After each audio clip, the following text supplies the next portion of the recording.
morning, good afternoon.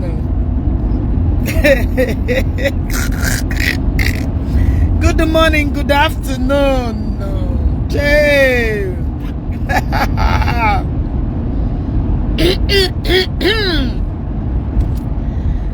Because Jpac. Ngi porola nwa mpogi. Ishiga the whole world. Ngi porola ya gana roshi akwa. O gana roshi aguleri. O gana roshi ndebai. Keza roshi ndoto kondoto. Gana roshi ndoto. Ga agakwogi o Japan ni shokara gemma. Because I know that in Dominala, I'm gonna have the few. So sorry, I hate that word osu. So but I just have to use it. I don't call anybody osu. I hate it. I don't like it because discrimination. So please, I'm only using it because sometimes we use it. You know, nobody is osu. I'm against it. I hate it because you can't say Igbo and you keep discriminating some certain party. I'm against it. God in heaven bear me witness. You know, that's why that time my grandfather always tell us, okay, oh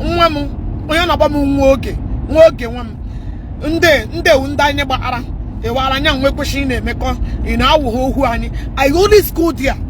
You know, so I don't really believe in it. I don't like it because I see it as a discrimination trying to subdue. But all women are our men love our culture, so I'm not the only one that you know. But for me, it's something that I don't like. If now I'm the single, I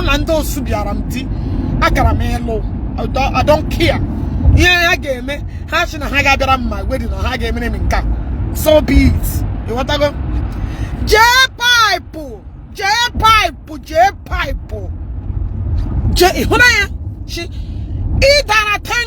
Nobody give a fuck about you.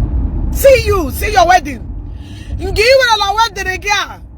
Jo gbugbo osumeni. Osumurumni. Jo gbugbo osumurumni. Boro wani gara mbadamba. Bosa ya dia shimba yemara goye. Yemara goye kala gemma because that is why. Is there any other video that I have never set my eyes on? And when any other video, mahube. Because the way you was bragging, the way you was sending people out of your wedding, I don't want to see my wedding. I don't want to see my wedding. I was thinking your wedding could have been one of the magnificent, one of the elegant, one of the vibrant wedding I get when I Southeast.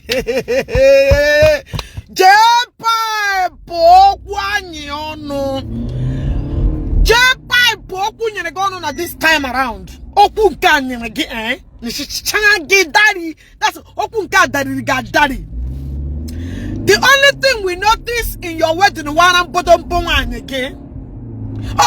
so so is it a way of a trap? But I don't know now. My police and I be now. Can wait to hear. Police na police so unique. Una try wala. What don't she happen? We are good citizens. This morning I'm returning from work. She I pay my taxes. I go to work. You know. Tomorrow don't she happen by the phone about war. And one I know she goes on. Jpac tongue double burgin. So your plan one against Rana she outside. Do you want the people that will come and pay you? People that cannot control their obolambo. Hana musigi here we go nefe but okwaragi this time around. Ite drona he pabiakwe payala. Look at Jpac. I knew all about this wedding is about onye. Look at it. Bane se nde umrugene enwe honyem huru onye ka billionaire from Obo onye ka trillionaire mba problem o ga puta Jpac akwe huru ya ashi ekeme ka mana nda kporo ugbo owu ha I hate you for matter. We hate Jamaica. Ne tiga hunde nde love frugita that will come out on man de love from mato. Okay, hana konono.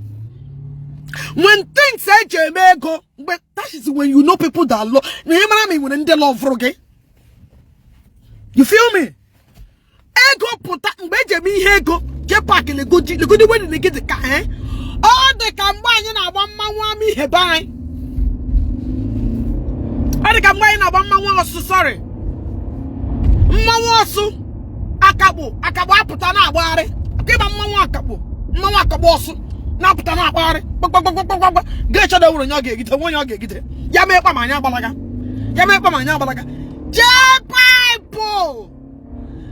The worst thing you don't contribute for anybody and you expect people to contribute for you. Mother like you got a wedding here, you would have 4 those shoes rigari.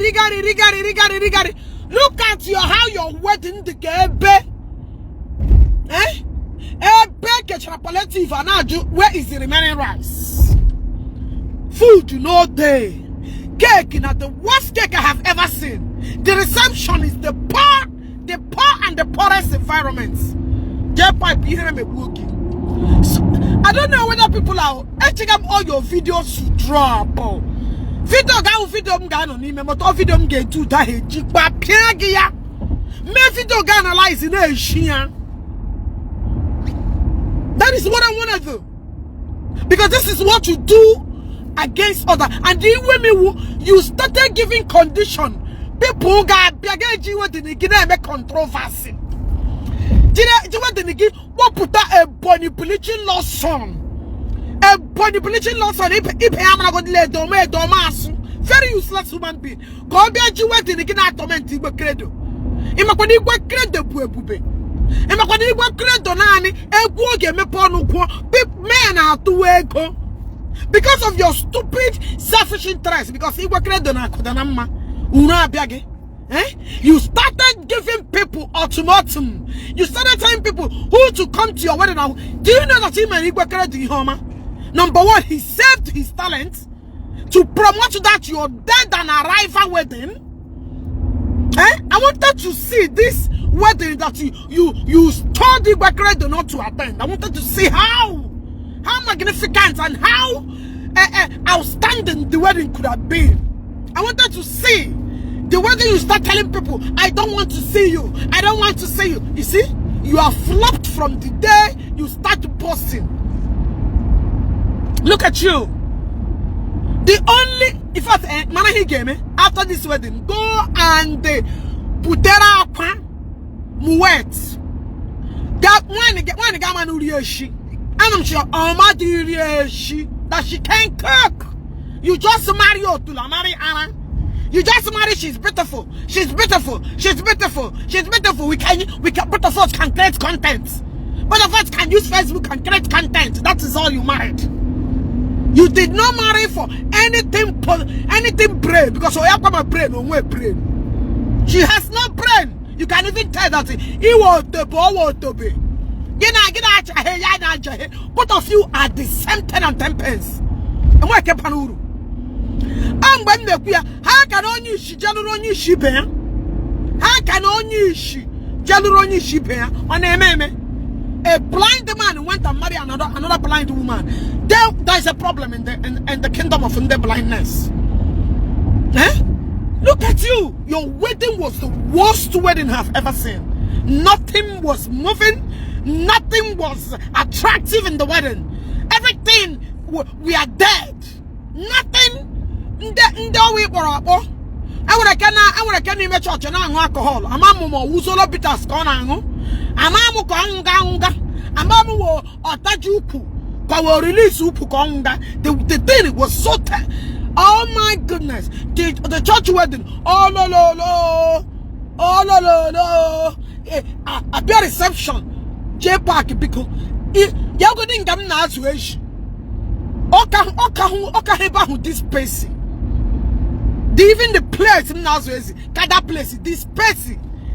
Everything empty, the same little hall that people are empty. No, nothing. Why didn't you go and rent people? Get me how get rent people outside. Wara hefe. Ejememe. Maka people like us. Can I help you notice it? Or we now Oscar award. And now Grammy award. No, somebody believe somebody out there to cover the space. Because nobody want them to notice that there is a space. Are we in Ama? You that is a celebrity wedding. You know you don't have sense. You don't have sense. All these things I'm saying you can't afford it. But to get to one body billion, one body billion, one body billion, one body oh, one badike, number one badike. All those people where we are there. Baby Ako, baby Ako is coming. One badike is coming. Reverend, governor, he was said to will be there. It's wedding. I security everywhere. I'm sure to move security down there. So you're probably here to go on now. Nobody will come out to save you. All these your problems that you've been causing. Let us zoom now. Auto is on target. And when I game, I made about Facebook. The highest thing I get about Facebook. Hey, on your Jpac. Wedding day. Uno day weekend. So all these things are just not. No security. Everything we are dry. No rice. No food. Everything is scarce. I want to see that. I want to see that fabulous and flamboyant wedding. Nothing. Not absolutely dry. Absolutely nothing. Imana he gave me. Huna that man, Kejibia Huna Charoro, or Dundara. That man. Kana Chawawa de Calabino. Ima he gave me. That one frag $1. KG Melita took it. That is the only dollar $1. That is the only dollar. That man in that chaka mami how I would be. You go and buy drink and thank that man and that Akwa, because that is the only people that made you imagine all on our papa again a phone. Oh, I want an emergency. Or imagine now that they can Galadima tiri. What would you have done? Because our cow cannot leave Galadima barrier that he attended today and come to you. Imagine. Jpac, imagine what could have been your out. Ige be drone himself. That little one naira plan him. Ige we anishi. But another wedding. No, I can't be better. I be better. No, I can only help this. I know they like them. I know they like them. I know they talk this thing. Jpac is somebody who can make what I hear no many people. I know they talk like this. I don't like it. I hate when somebody want to use all this emotional, this and happy. Now lie. I go drag Jpac. Him game me. Him check a video and in a dash because I want to go and take a man who pay. That is why I'm being calm. Chamber video and in a dash my joy bendem. Oh, Bambarike. Oh, Bambarike. Oh, whatever. Oh, one annual. Oh, one in. Oh, billion. Oh, what hey, you want them from Opo. Anamanyaka. I need it too much. We are the Bobo. We are Bokabo. We are Bombacom. I told you, Jpac, Hunaya. I show you put to on you put to on I should Paco for only home at the dance. Actually, put to Omwaya. Yamana, Amakeshin. That is what happened to all of you. That they went by Unone. Unane Bully. Am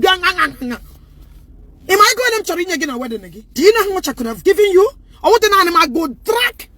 Many people don't ever. Onya one a grateful bastard. I got me shake him. At least can I get 1 million pana Onya Obia de la Gemma. One badike. I did one badike no. Huh? Yeah, don't they shrink like it negi. And me shrink like up negi when your mother, as your mother the age, it we are shrink. That's what I'm doing. Why it negi just shrink? That's how I'm shrinking. I need to shrink because I cannot without shrinking. Why he negi just shrink? Yes, negi waka di one. He negi waka di one. Am I telling you that I want Ibeg? I don't want Ibeg, and that is why I'm telling you because I want get di one. You got to listen to me. I shrink as he negi That's your mama. Yeah? That's your mama. A bitter soul or woman anything. Be real bitter one. It unenu, but he unenu ja oiluna. That is why I'm bitter. Yeah, you don't know? That is exactly what you be me about do jama. Let me go inside about do jama. And I never see anything. I don't like Jpac. You know go be bitter. When I never see unenu. If we got in negi, as I got in negi, unegi just shrink as she age. That is how it is. What are you where is Njaka? Okay, maybe kuma ukukanga block. Okay, oh yeah. Otilo, you can say anytime you start cursing my precious doctor Ogechi Okeke Njaka block wage. You can curse me, but iru hanebe ma piagia. Nega ho dry guy. See do. Yo. Lena baga is left low when ke was shower. You begin not show your D. Gabia Facebook abia reply you negi. Eh? You begin not show your D. Asha get Zara on me. You want to akuna kege woman no me comparison. You begin on that a man as a Mr. Mrs. Eh? Than he negi no. Jpac for a far better than he negi. You begin on that a man as a Mr. Mrs. As a Mrs. Gano here. Eche mbende obodo Igbo batara bia na ga aracha iwe every season o aracha ga peg one infection labuo. Eh? Ipu nnegi. Look at all your mates. Even apunaka olorano anana apunaka is not returning. Look at you. Onye chema pimi yo. I get my block ge ma pimi yo be put a picture ge. Iga hiya mbaru. Agadi. They are somewhere without no man. All of them ipu na pachano wen nuru. Na Facebook abari acho mande obodo Igbo batara. Nde obodo Igbo batara bia Bruno. All season. Ahe ha chega na December ru mana. I ga ho ha suru skirt na agare. Suru skirt na agare. Suru pants sazi hotula ha na agare. Akuna mere spire. Ima enwere stages by stages of akuna. Enwere ke Chineke ga metro ga consider. Mande ke ha bochana akuna less no more man. Nke ha na choose ndo obodo Igbo. Negi will useless. Nagi will useless. Nagi will useless. Because a mother that get back to a brainless idiot will useless. But the other one, I'll happy the other one. Can Bianca na Zara. Let me come and Zara. All of them is channel okay. The management will lubricant Haga Zutomana Fondo Bodo Ibobatagani. Just wait, I know them. No rush. Make I enter inside. That one age more good. I'll get one more can one, you mate. I'll walk can one. Oh, I damn very soon, and I'm Lord. Then I will make brig. And some girls that a man she mean eager fella age, you know, here. It was my daughter, my son. I will make brig. I'm where I belong. A woman room, mamga, a mama kunja. Master masket, Jama Club, Jama Mokuba. No. I saw karaoke all time. I'm on stage. And I'm not confused. You must know Kalubedi. Yabe asu mini skirt. Apo wear yongi. You what keep denying. You guys are all in denials. All of you. You what bam no na man deny ishi. Erube moge. Epa parliament me. One me chumadi. Apare akwa nam. So I'm not that confused. You what you not okay, hey, good morning. How are you?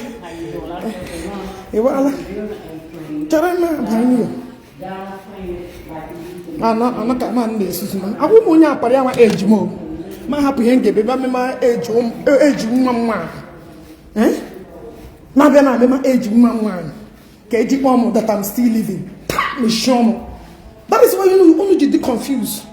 When you got one auntie, my name is not auntie because you think you are still young. Keep denying. The age is drawing close. You no back on the gun when you back on the shinda. Namasha way go keep on da parent one. Gerard man be me a network stage. Come back near. Don't go. Zara, hey Chepala, I'm a click a picture again. A block over the Chineka walk. Remember click a picture. That everything I said was your Her age is not supposed to be in her matrimonial home. Yeah, no, a choring dog with you back a seasoner. Up in the seasoner. Now, Koyi. You guys just now buy for nothing. I mean, here Jpac, where? Money get so when I know they see and say, stop insulting others, not get reaka. So I put my hope of a sharana one. It's not work. Good morning. Good morning. And I call you. Dala. Onye bombardike. Onya will be Lonia no bombardike. Don't worry, my wedding. Uno got home for wedding. Ijila greedy. 200 deka. Imagine my computer there with his body there. Ijiri greediness. Biko, chema abayim you. Escom vito onye ge gole. Escom onye ge gole. Ijiri balos. And you go way down the shishi. I will hard you. I will wait. Sugar man. Sugar I'm gonna this blue up. Hey, my brother. You are my lovely brother. The fact that I'm here. Where? You are one name. Hey, I'm not sure. No, Boroko. Now, this called this lady, the thing where she called or jaw like this. The Olomu, I'm everywhere, Boroko. I'm an original cord. Cord of Panuru. Going out, Mom. Hello? Hello? Hello? Yeah, who is this? Hello? Emeka from Mozambique. I come from Mozambique. Okay. Oh, the one man. Do all back. I am na wagwa tired because I can't go like the mama. He said. Gina wagata. Huh?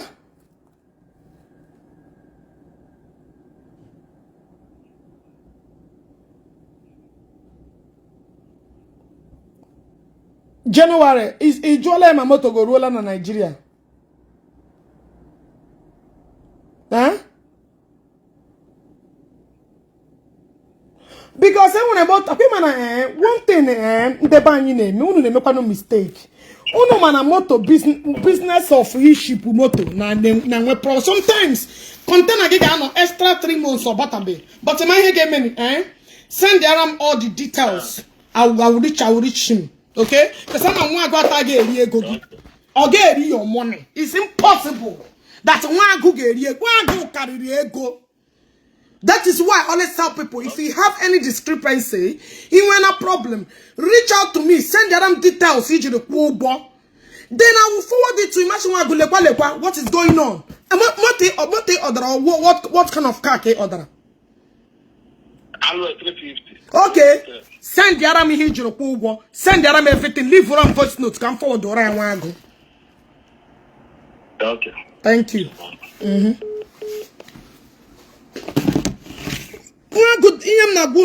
I'm experience moto here. Can the madushe amen on the ban? Can people share me here? The thing just they weak me. Even when this kind of a thing, all you need to reach out to the right source. I think your matter will settle. You want to go? Are we here, Ja? Are we here, Ja? Baramba? You want to go? Only I need the hands. Only you can handle at all. What I go? Case will be settled. Last day the one go get me with your money. One cannot eat your money. How is it possible? It's not possible. The what I go? It's not possible. Jpac. Where is that Zara? Kebon. Don't go. You must see about one nigga. Change phone leg.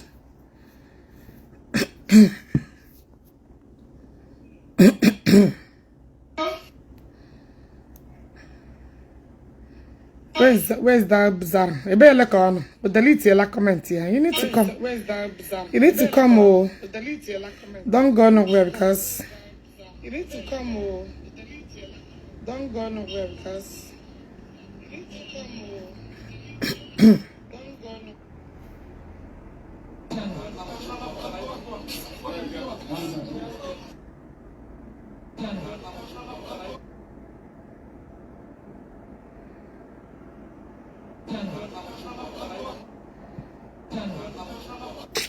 oh. Kebino. Anyway, can happen again. Next time, come back. Next time, come back. You want to go? I'm ready for. Even I'm going to time. The amen for me. The guare. One time. Ndị Igbo kpuru ilu li asị. Nwa akịrị amụrụ ọhụrụ gbere the argument for. Ge gbere the guare. E wale miniri. Ya fuo yo fu. Ya beshi akwa ike. Ya ma asị next time. Oge buza achoka. E wala So Jpac because wedding gi enwere ndeke for on because oh him je chegacha. Him je chega ka nwete all your wedding videos. But so far let's go through how it is. Can go to for now.